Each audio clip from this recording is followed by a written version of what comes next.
Начало 2000-х совпало с массовым оттоком граждан Кыргызской республики. Мигранты ассимилировались на всем постсоветском пространстве в поисках новой жизни. Как они проходили адаптацию и как находили для себя лучшие условия. Сегодня мы говорим об этом в ток-шоу «Откровенный разговор».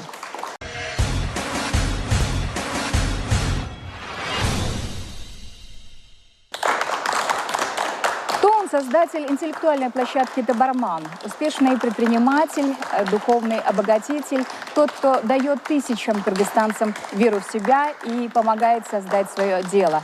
Сегодня Марсель Салахунов встречает этот вечер вместе с нами. Давайте его встретим. Добрый вечер, Марсель. Рада видеть вас. Вы прямиком из Москвы. Спасибо большое. Как так случилось, что вы приняли решение, успешный парень, который великолепно учился и вдруг уезжает в Москву? Одна из основных причин, это все-таки было, я достиг определенных целей, поставленных в своей жизни, в карьере, да, и почувствовал некую такую, что уперся в какой-то потолок, и мне не хватало больше пространства для развития, для реализации своих идей, масштабов.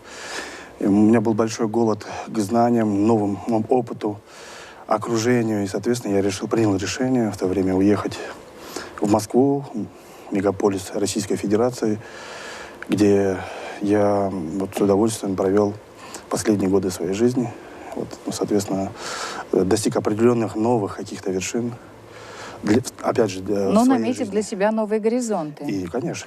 Когда Мигранты все на постсоветском пространстве проходили очень сложный процесс адаптации.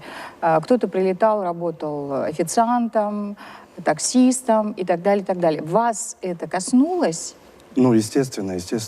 Я, так сказать, построил такую, мне кажется, очень такую идеальную карьеру трудового мигранта, да, то есть я начинал на самом деле, хотя у меня было высшее образование, 2 красных диплома, трудовой стаж определенный в общественной деятельности, на госслужбе проработал какое-то время, но тем не менее я начал с самого низа, с самых первых ступенек трудовой карьеры, будучи мигрантом, работал, как и все. Я работал и охранником, работал и в такси. То есть для вас это не было зазорным? Потому что была большая ответственность, прежде всего, перед семьей. Я привез с собой семью, жену, ребенка тогда маленького. Нужно было их содержать, поэтому я готов был идти на любую работу, чтобы содержать их. Жена не жаловалась, не сетовала на жизнь в Москве. И мы переехали в совершенно другую страну, где нет условий. Обычно же это, как говорится, нормальный багаж для лексикона для всех жен мигрантов. Да, но мне, конечно, в моей жизни очень сильно повезло с моей супругой. Она со мной, как говорится, с самых шалашей, да, то есть она понимала, я ей предлагал, останься, да я там поеду, там обоснуюсь, начну зарабатывать что-то, потом привезу вас сюда. Она категорически отказалась, сказала, что нет, там, где ты, там и мы. На самом деле это правильно было. Я считаю, что сейчас сотни тысяч детей, да, кыргызстанцев, которые находятся за рубежом, находятся здесь без родителей. На самом деле, мне кажется, это не очень правильно. Дети всегда должны быть рядом с родителями. Потому что многие дети, которые растут без родителей, то есть у них немножечко судьба по-другому складывается. Это мое такое мнение, такое сложное на опыте. Для многих вы тот спасательный жилет, благодаря которому многие мигранты выплывают и поднимаются совершенно на другой качественный уровень. И ведь вы первое время, когда мы с вами познакомились, говорили, что я ставлю задачи некоммерческого характера, что это больше духовная планка, что это тот плацдарм, благодаря которому нас уже в целостном страновом масштабе за рубежом в России будут воспринимать по-иному. И вы эту цель реализовали. Вполне вероятно, у мигрантов наступает в какой-то период пессимизм, да, когда что-то не удается, когда они сталкиваются с огромным количеством преград, проблем. И вполне вероятно, вам приходилось этот пессимизм на корню разрушать. Благодаря чему вы это делали? Да, вы правильно заметили, сейчас так сложилось, что в Российской Федерации проживают, по разным данным, около 1 миллиона наших соотечественников. Мы так, шутя, это называем 8-й областью, да, поскольку порядка 1 миллиона кыргызстанцев живут в России, и уже там формируется свое общество наших кыргызстанцев. Там формируются свои звезды, свои какие-то культурные, социальные, спортивные различные проекты, своя жизнь. Естественно, мы, как представители кыргызской диаспоры в том числе, должны работать по многим вопросам, по многим проблемам, с которыми сталкиваются наши соотечественники. Да? Естественно, да, очень большая категория людей — это в основном те люди, которые себя ищут, да, и не знают, куда им податься. И для них нужны ориентиры. И мы специально для этого создали наши платформы, площадки специальные, где проводим различные просветительные мероприятия, форумы, конференции, где выступают такие же соотечественники, которые там от 18 до 25 лет добились определенных результатов в профессии, в бизнесе, в культуре. И они делятся своим опытом. Таким То образом, есть вы зажигаете факел в сердца? Да, да. И таким образом тысячи наших соотечественников, посещая наши мероприятия, наши образовательные программы, они прежде всего обретают номер один — это энергию и мотивацию. Перед ними образовывается цель, к которой они идут, и уже не смотрят ни на какие-то бытовые и другие проблемы, и идут прямо к своей цели. Я знаю, что российский доктор, известный Чингис Николаевич Мустафин, постоянно принимает участие в ваших форумах, и он видит колоссальный успех. Поделитесь своим впечатлением. Это и банковские карты, это и открытие фирм, это учебные мероприятия, это подготовка документов, это помощь людям, попавшим в незнакомый город, это и конкурсы красоты. И фактически вот такой, назовем это виртуальный Киргизстан, который существует в Москве, вот я считаю, он возглавляем Марселем. Настолько это интересно. Я неоднократно участие принимал. И самое главное, качественно. И самое главное, качественно. Это площадки, это мэрия Москвы, это концертные залы. И все очень на высоком уровне. Несколько мероприятий, да, было проведено в мэрии Москвы. А это очень серьезный уровень, потому что для этого нужно... И нужно подчеркнуть, что доселе не достигший никто, да? Нет такого человека. Нет такого человека, который вызывает у мэрии Москвы, чтобы провести именно мероприятие киргизстанское. Не просто мероприятие, а именно вот с флагом, с названием, с мотивом. И платформа Табарман, когда я увидел банковскую карту и возможность переводить беспроцентно, это действительно, этот человек обладает серьезным авторитетом и в правительстве, и в банковской сфере, и в бизнесе. И это колоссальный труд, потому что это нужно собрать людей, это нужно их понять. Чингис Николаевич, вы увидели огромное количество кыргызстанцев на этих форумах. И если брать прошлые года, совершить экскурс в прошлое, подчеркнуть вираж, вы для себя сделали вывод, что это абсолютно новые лица, новые перспективы, новые горизонты, что мигранты и уровень мигрантов интеллектуальный, духовный поменялся, он вырос? Естественно, любой приезд в этот великий город, да, человек любой, неважно, с какой стороны он приедет, он получает, если он этого хочет, мировой уровень понимания. И не надо в Москве делать второй Бишкек. В Москве надо быть Москвой. И чем быстрее человек поймет, как живут москвичи, почему они так поступают, тем быстрее он адаптируется в этой среде.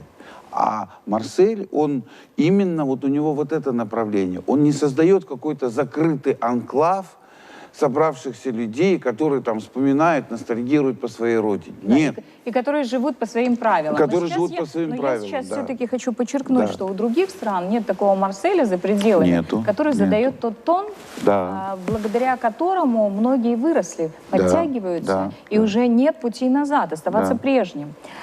Уверена, что планов у вас громадье, и именно фундаментальных отношений, которые вы выстроили, выстроено на самом деле очень много, особенно с руководством разных стран, и вы собрали в круг интеллектуалов, коучей. Как вам удается убеждать их, чтобы они прилетали, чтобы они бросали все дела, плотные графики, находили люфт? Ну, вы знаете, когда человек действительно что-то хочет, и он принял решение, что он это реализует, и самое главное, что то, что он хочет реализовать, будет помогать людям, сам Всевышний помогает тебе. Он направляет тебе нужных людей, он создает тебе нужные условия, понимаете? На самом деле, и это не то, что моя такая большая, такая плодотворная, титаническая работа. Нет, на самом деле, все мы делаем от души. И вот я так считаю, что вот Всевышний просто нам благословит и открывает нам вот для этой цели много-много различных путей. Я в это верю очень искренне. Путей это открывает для многих. Вот не все могут воспользоваться этим путем и открыть для себя дверь. Вы знаете, как я говорю, если перед вами закрыли дверь, ну, стучите в форточку и говорите, что я талант, я смогу, и у меня обязательно все получится. Если говорить об ошибках, их было много на вашем пути? Ну, так сказать, их было очень-очень много. Да, это, если говорить в процентном соотношении, 90% всех моих каких-то бизнес-проектов, социальных, культурных, все это были ошибки. Ошибки различного рода, организационные ошибки, отношения с людьми, отношения с партнерами. Но благодаря этому, да, все больше и больше вещей в моих проектах в том числе становится больше, тех, которые получаются, все масштабнее и так далее. Поэтому я считаю, что каждый человек должен обижаться. И вообще... Не обижаться, ошибаться, вернее, ошибаться, да. Успех — это результат правильно принятых решений, да, вот говорят многие. А правильно принятые решения приходят через много неправильных принятых решений. Поэтому это очень важно. Ошибаться, еще ошибаться. В плотном тандеме вы успели поработать еще и с директором театра оперы и балета имени Абдулласа Малдыбаева, с Алмазом Истамбаевым. Алмаз Истамбаев всегда тепло вспоминает вас и говорит о том, что вы просто гигант мысли и такой... прогресс совершаете за пределами, потому что вы в какой-то период тоже были вовлечены в круговорот событий, да, в московских? Впервые я с Марселем познакомился в Москва-Сити. Это деловой центр Москвы. На самом высоком этаже там платформа Табарман устраивала новогоднюю вечеринку для всех своих выпускников, да, по-моему. И я купил билет и познакомился с Марселем, затем с другими лидерами в его команде. С Марселем мы в Москве еще поработали в Общероссийском кыргызском конгрессе. Он является руководителем московского отделения Кыргызского конгресса, а также вице-президентом этого конгресса. Плюс он еще возглавляет диаспору, Чалабатскую диаспору, он руководитель этой диаспоры. И в Кыргызском конгрессе мы с ним сидели в одном кабинете, работали. Действительно, у него очень много идей. И все эти идеи он, если воплощает в жизнь, естественно, он это все посвящает своей семье. У него прекрасная супруга, прекрасные дети, с которыми мы тоже знакомы. Поэтому Марселю я пожелаю только удачи, успехов. И в дальнейшем как немаловажно, оказывать. что вы подчеркнули, что прекрасный супруг, и я бы еще дополнила, заботливый сын, потому что я знаю, что Марсель очень тепло вспоминает всегда и подчеркивает, что родители для меня это святое, как должно быть по большому, априори для всех. Я знаю, что родители тоже вами гордятся, и давайте сделаем включение супруга и родителей, говорят о Марселе, и говорят тоже с теплотой, и сейчас наши телезрители это увидят.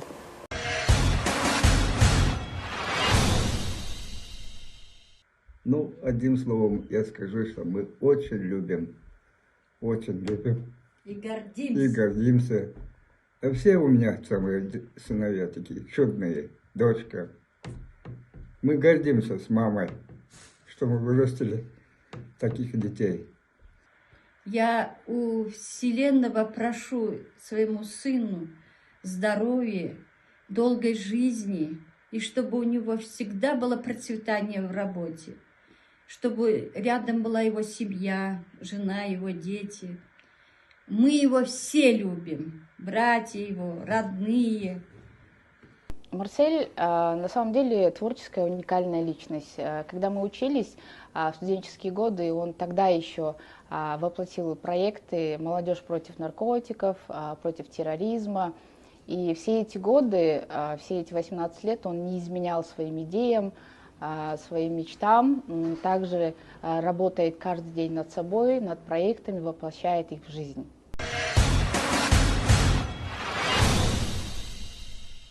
Сегодня мы говорим о создателе интеллектуальной и духовной площадки «Табарман», о Марселе Салахунове, о его успехе.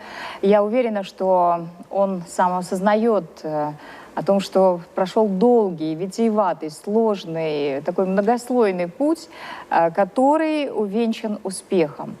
Но этот путь еще и вдобавок является примером для сотен тысяч кыргызстанских мальчишек, которые хотят реализовать свой потенциал и сказать свое твердое «я». Марсель, вы говорили, что путь был усеян ошибками, преодолением препятствий. Сегодня вы возвратили и обратили взор на Кыргызстан. Возвратились сюда. И вновь это тоже интеллектуальная площадка. Вы учите кыргызстанцев новому направлению, электронной коммерции, что доселе, по большому счету, в просвещении в этом направлении не было.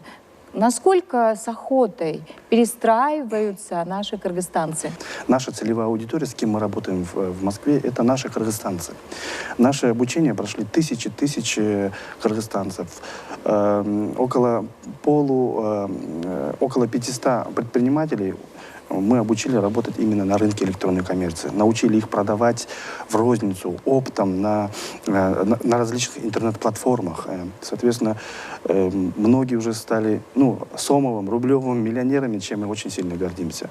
Естественно, Кыргызстан сейчас, особенно в этих вот геополитических вот этих трансформаций, сдвигов, условий, имеет очень много таких уникальных преимуществ. Да? Недаром сейчас многие называют Кыргызстан это будущий хаб, да?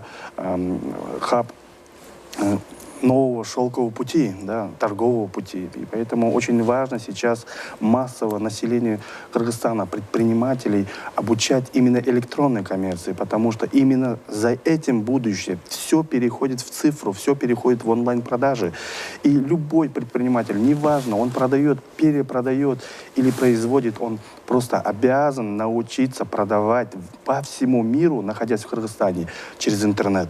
И вот эти вот технологии, эти знания, эти инвестиции мы привезли в Кыргызстан. Пользуясь случаем, хотел бы сказать, что мы вот как раз 9 июня делаем большой форум. Пригласили основателей, руководителей крупнейших топовых маркетплейсов, миллиардеров в Бишкек, которые будут обучать наших Делиться знаниями. делиться знанием именно электронной торговли. Вы часто слышите от своих учеников успешных слова благодарности? Вы знаете, да, конечно, часто слышу, но для меня искренняя благодарность, когда я вижу их результаты. Это очень... Когда они создают рабочие места, когда они инвестируют в Кыргызстан. Сотни наших учеников сейчас инвестируют в Кыргызстан, они участвуют в различных экономических процессах Кыргызстана. И этим мы гордимся, на самом деле. Один из ваших учеников решил встретить этот вечер вместе с нами и сказать слова благодарности. Давайте его встретим. Миргазы Жуматаев появляется на съемочной площадке и хотел бы рассказать, как его жизнь созвучна с вами.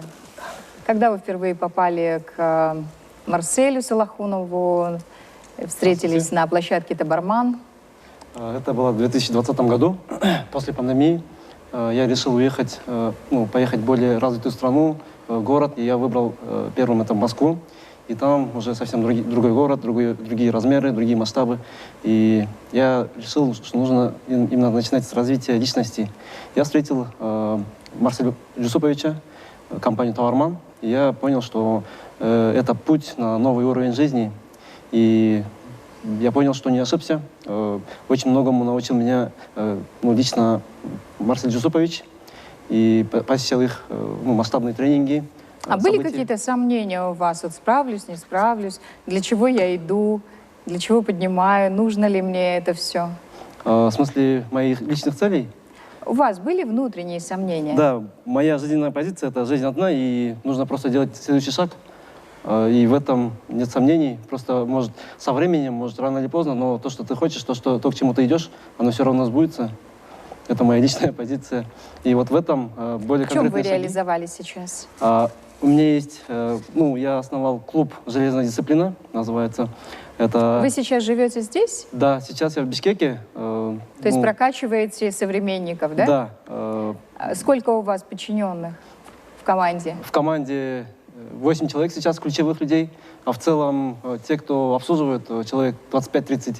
Вам нравится ваше дело? Очень сильно. Часто вспоминаете Марселя? Да, мы, как только он приезжает в Бишкек, мы встречаемся, советуюсь, и для меня открываются новые горизонты. То есть вы считаете его своим наставником? Безусловно, конечно. И уверена, что вы согласитесь со мной, у любого мужчины в любом возрасте должен быть свой гуру. Обязательно. Здесь еще есть такой момент. Сейчас, на данный момент, кстати, Миргазы в ближайшие 100 дней будет моим наставником, потому что он является экспертом именно в области личностного роста. То есть вы поменялись ролями? Да, сейчас мы будем вместе прокачивать именно мое физическое состояние, да, именно моральное. И очень много целей мы поставили, и как раз он будет моим наставником. То есть в каждом деле, если человек поставил перед собой определенную цель, обязательно должен быть наставником. Вот, к сожалению, в Кыргызстане институт наставничества, менторства очень сильно развито. И мы К сожалению или к счастью? К сожалению. Вернее, слабо развито, потому что не все воспринимают наставников, и не все хотят привлекать, расти вместе с наставником. Они полагаются на себя, соответственно, совершают очень много ошибок, и потом об этом сожалеют. Марсель, несмотря на вашу занятость и плотность вашего графика, вы еще и такое особое внимание уделяете сфере ММА. А почему вдруг такой порыв и такой разрыв, да? Интеллектуальная площадка, и тут вдруг ММА. В прошлом я когда-то занимался очень, так сказать, профессионально боксом. Да? Я был чемпионом Кыргызстана по боксу. Я очень любил именно единоборство. И вот тогда я загорелся именно быть не чемпионом, а загорелся быть организатором таких вот мероприятий. И вот спустя годы, когда у нас уже появились какие-то возможности, мы с удовольствием в Москве проводим самые крупные турниры, международные турниры по ММА. На них выступают в основном наши кыргызстанцы, потому что, к сожалению, там немного лиг бойцовских, да, которые продвигают, в основном эти лиги продвигают своих спортсменов. А у нас в Москве более 40 бойцовских клубов. И у них, к сожалению, нету платформы, чтобы они могли реализовать все свои полученные знания в спорте, да, добиваться каких-то больших вершин в спорте. И мы создаем эту площадку, чтобы они могли на этой площадке реализоваться как звезда спорта, как чемпион и так далее. Многие звездные спортсмены в сфере ММА выражают вам искреннюю благодарность и тоже решили отозваться, оставить свой приятный отзыв. Давайте взглянем и восхитимся тем, что вы такой разносторонний многостаночник.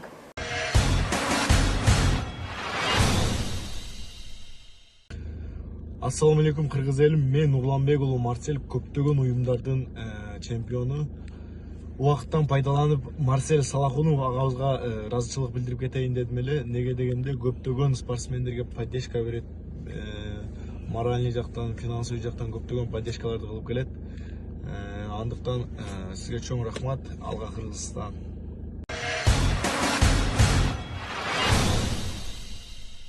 Кто они, новые представители интеллигенции Кыргызстана, живущие за рубежом и достойно представляющие Кыргызстан? Да вот, это не секрет. Марсель Салахунов, который объединяет кыргызстанцев практически на всем постсоветском пространстве. Он задает тон, за ним стремятся, ему подражают. Сегодня Марсель Салахунов обратил взор на Кыргызстан и решил здесь тоже потянуть всех под новую планку. Электронная коммерция, о которой он говорит, правда, не все пока воспринимают, но уверена, и это тоже априори станет привычной ситуацией, привычным обстоятельством в жизни каждого целеустремленного человека. Ведь этот тренд уже давно прижился во всем мире. Марсель, а я знаю, что многие девушки, которые приходили к вам именно на площадку Табармана, они создали салоны красоты. И сегодня стилист Евгения Николенко тоже решила высказать свою точку зрения. Я думаю, это плюс то, что им не выдастся на их долю много скитаний, прохождения каких-то проблем. И самое то, что как меня лично вдохновило, как маму, то, что дети должны находиться рядом с родителями. И то, что вот это вот все, что вы сейчас делаете, дает возможность нашим мигрантам не разлучаться, брать с собой, когда есть площадка, когда есть к кому обратиться и когда есть такая поддержка. Вот меня это очень восхищает. Я вами восхищена тоже. Спасибо большое. Спасибо. Что еще немаловажно? Это то, что вы создали такую очень мощную плеяду преемников, которые, по большому счету, вот вы говорите, что Миргазы сейчас будет прокачивать вас. То есть вы не боитесь конкуренции. Они обходят вас, где-то, может быть, опережают, и вы приходите уже к ним за советом. Да. То есть у вас вот нет...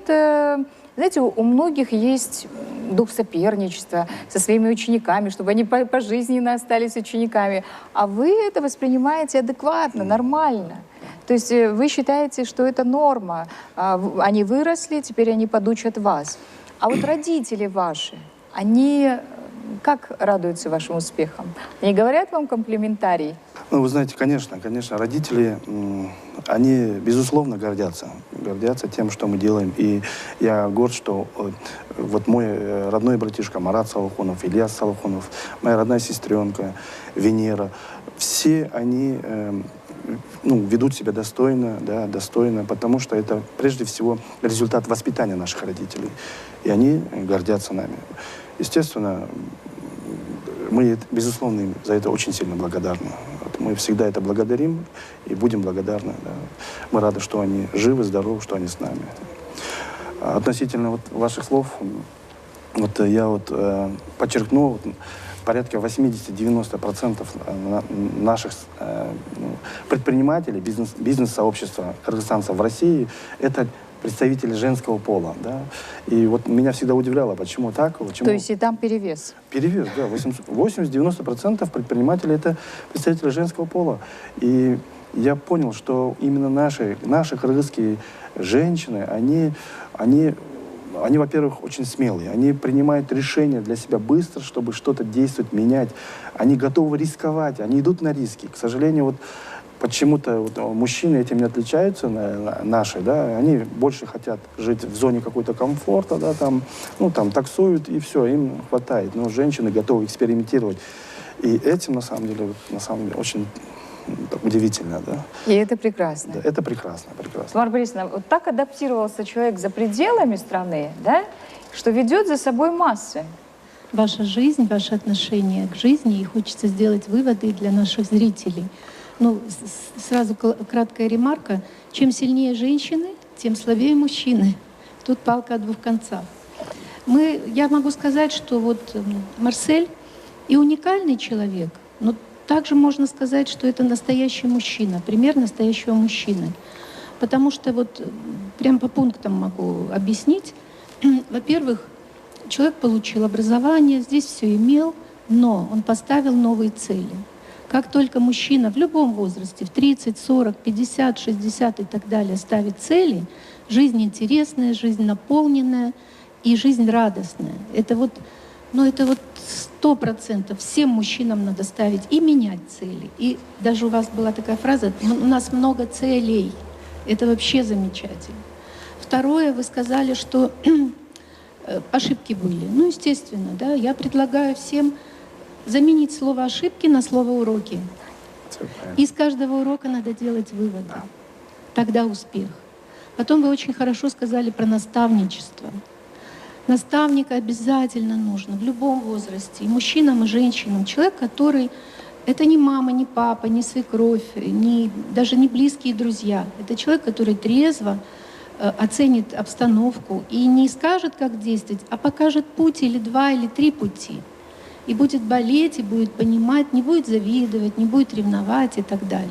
Но самое главное, уже вот сказали, и вот девушка отметила, как мама, да, дорогие женщины, никогда не отпускайте мужчин одних в другую страну, до таких красивых, умных, сильных. И, конечно, надо ехать вместе, безусловно. У меня такой печальный опыт, ко мне обращаются дети, родители детей, которых оставили здесь, у родственников. И это, конечно, трагедия. Вот недавно я консультировала парня, он подросток, и он ничего не хочет. То есть ко всему апатия. Цель нету. Какие радостные события не было. Что грустное не было. Какие мечты нет. То есть, знаете, как обесточенный человек. А любовь, она находится там, далеко, и мама, и папа. Он с родственниками живет, но кто его наполнит любовью? Только родители. Это очень умно. Пожалуйста, берите все своих детей и все свои... Как бы трудно ни было. Чтобы был Ребенок должен тотальный быть контроль семьей. о том, как и чем живут твои дети. Абсолютно верное решение вы приняли, Марсель. Я хочу вас искренне поблагодарить, что вы создали такую духовную площадку, благодаря которой наши мигранты растут в разы больше. И за считанное время поднимаются и открывают свое дело. Что сегодня это не просто таксисты, что сегодня это не просто те люди, которые обслуживают, но и те, кто являются уже владельцами компаний благодаря вам. Спасибо огромное. Спасибо.